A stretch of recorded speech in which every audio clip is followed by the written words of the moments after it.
allazi arsala rasulahu bil huda wa dinil haqq liyuzhirahu 'alad dini kullihi wa kafa billahi syahida. Allahumma shalli wa sallim wa barik ala sayyidina Muhammadin wa ala alihi wa sahbihi man tabi'ahum bi ihsanin ila yaumiddin. Alhamdulillah, kita bersyukur pada Allah Subhanahu wa taala atas segala limpahan nikmat-nikmatnya, atas segala limpahan karunia-Nya, kasih sayangnya dan rahman rahimnya kepada kita semua, sehingga Allah masih memberikan serta menitipkan nikmat yang terbesar, yaitu nikmat iman, nikmat Islam, serta nikmat sehat wal afiat. Salawat serta salam tidak lupa kita curahkan kepada baginda Nabi besar kita Nabi Muhammad sallallahu alaihi wasallam, pada para keluarganya, sahabatnya, pengikutnya, dan orang-orang yang perjuangkan dakwahnya. Dan semoga kelak kita adalah bagian orang-orang yang berada di barisan Rasulullah SAW. Dan semoga di akhirat kelak Rasulullah SAW memberikan syafaatnya kepada kita semua. Amin ya rabbal alamin.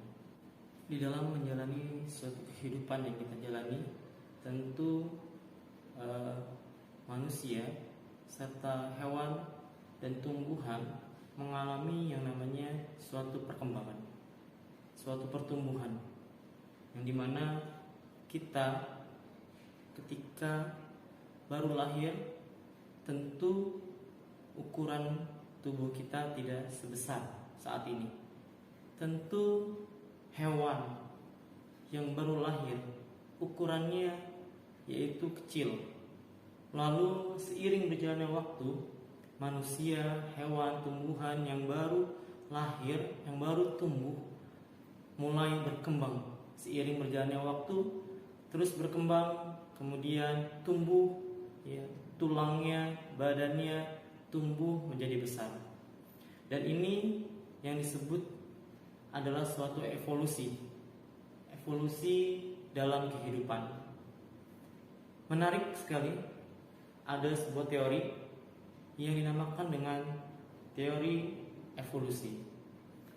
Kita sudah mengetahui bahwa teori evolusi ini dicetuskan oleh seorang ahli, seorang ilmuwan Inggris bernama Charles Darwin, di mana dia mengatakan bahwa manusia berasal dari satu nenek moyang yang sama, bahwa makhluk hidup yang hidup di dunia ini berasal dari satu nenek moyang yang sama.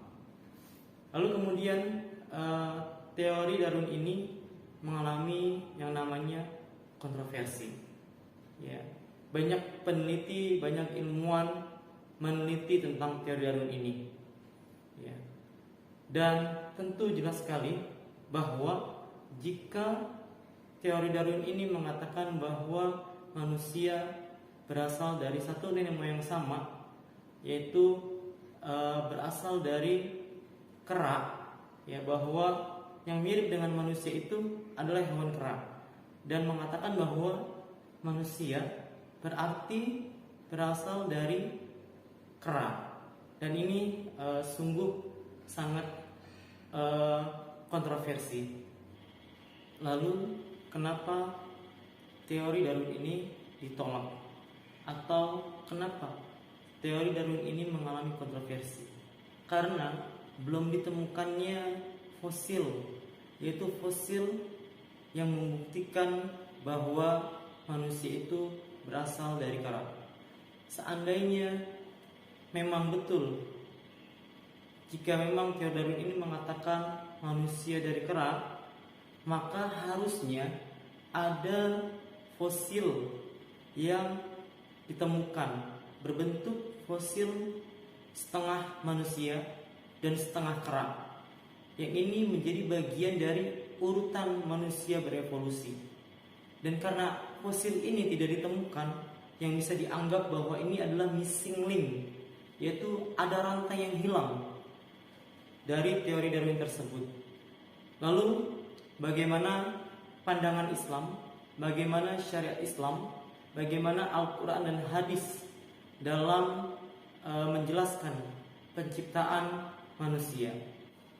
Allah Subhanahu wa taala berfirman dalam surat Al-Hujurat ayat 13. A'udzu billahi minasyaitonir rajim. Bismillahirrahmanirrahim. Ya ayuhan nas, inna khalaqnakum min dzakarin wa untha waj'alnakum syu'uban wa qabaila ta'arafu inna akramakum indallahi atqakum innallaha 'alimun khabir. Wahai manusia, sesungguhnya kami menciptakan kamu dari seorang laki-laki dan seorang perempuan. Kemudian kami menjadikan kamu berbangsa-bangsa dan bersuku-suku agar saling mengenal. Sesungguhnya yang paling mulia di antara kamu di sisi Allah adalah yang paling bertakwa. Sesungguhnya Allah Maha mengetahui lagi Maha teliti. Lalu bagaimana Islam menjelaskan tentang penciptaan manusia? Sesungguhnya Allah Subhanahu wa taala menjelaskan dan berfirman di dalam Al-Qur'an surat Al-Mu'minun ayat 12 sampai dengan 14. A'udzu billahi minasyaitonir rajim. Wa laqad khalaqnal insana min sulalatin min tin, tsumma ja'alnahu nutfatan fi qararin makin, tsumma khalaqnan nutfata 'alaqatan fa khalaqnal 'alaqata mudghatan fa khalaqnal mudghata 'izama fakasawna 'izama lahma tsumma ansha'nahu khalqan akhar fatabarakallahu ahsanul khaliqin. Yang artinya, sesungguhnya kami menciptakan manusia dari saripati yang berasal dari tanah. Kemudian kami jadikan air mani itu di tempat yang kukuh atau rahim. Lalu kemudian air mani itu kami jadikan sesuatu yang menggantung atau darah. Lalu darah tersebut kami jadikan segumpal daging. Kemudian kami jadikan segumpal daging tersebut menjadi tulang belulang. Lalu kemudian kami jadikan tulang belulang tersebut kami bungkus dengan daging. Kemudian kami jadikannya makhluk yang lain. Maha suci Allah sebaik-baik pencipta. Di dalam sebuah hadis Rasulullah juga menjelaskan bagaimana penciptaan manusia. Dan hadis ini pula ditulis di sebuah kitab Arba'in An-Nawawi yang keempat. Hadisnya berbunyi, An Abi Abdurrahman Abdullah ibnu Mas'ud radhiyallahu anhu qala haddatsana Rasulullah sallallahu alaihi wasallam wa huwa shadiqul masduq inna ahadakum yujma'u khalqahu fi batni ummihi 40 yawman nutfatan thumma yakunu 'alaqatan mithla dzalik thumma yakunu mudghatan mithla dzalik thumma yursalu ilaihil malaku fayanfukhu fihi ruh wa yu'maru bi arba'i kalimatin bikatbi rizqihi wa ajalihi wa amalihi wa syakiyun aw sa'idun.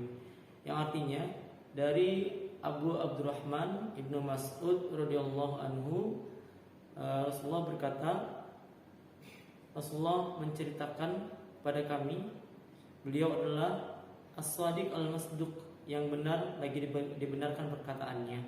Sesungguhnya kalian akan dikumpulkan dalam perut ibu kalian penciptaannya selama 40 hari, yaitu menjadi setetes mani. Kemudian menjadi segumpal darah selama 40 hari. Kemudian menjadi segumpal daging selama 40 hari juga. Kemudian Allah utus malaikat untuk meniupkan ruh, dan kemudian dituliskan tentang 4 kalimat, yaitu rizkinya, ajalnya, amalannya, serta celaka atau bahagianya. Sahabat muslim yang dirahmati Allah, dari ayat dan hadis yang tadi dijelaskan, kita bisa mengetahui bagaimana penciptaan manusia, bagaimana asal usul manusia sebelum menjadi manusia yang utuh. Ya, kita bisa melihat bahwa Allah sudah menjelaskan, Rasulullah sudah menjelaskan bahwa manusia berasal dari tanah, bahwa manusia dari setetes mani, kemudian menjadi segumpal darah, menjadi segumpal daging, kemudian menjadi tulang belulang, kemudian tulang belulang dibungkus dengan daging kembali, kemudian Allah tiupkan ruh di dalamnya, kemudian Allah jadikan makhluk berbentuk lain. Dan inilah yang harus kita yakini, bahwa Allah Maha Kuasa, Allah Maha Hebat, dan teori Darwin yang di awal disampaikan tidak bisa membuktikan teorinya. Sedangkan Allah dan Rasulnya sebelum teknologi, sebelum ilmu kedokteran itu ada, ayat Al-Quran 1400 diturunkan, sudah bisa menjelaskan bagaimana penciptaan manusia.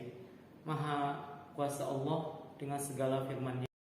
Sekian penjelasan tentang penciptaan manusia.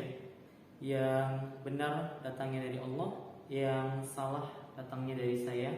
Sampai ketemu lagi di video berikutnya. Wassalamualaikum warahmatullahi wabarakatuh.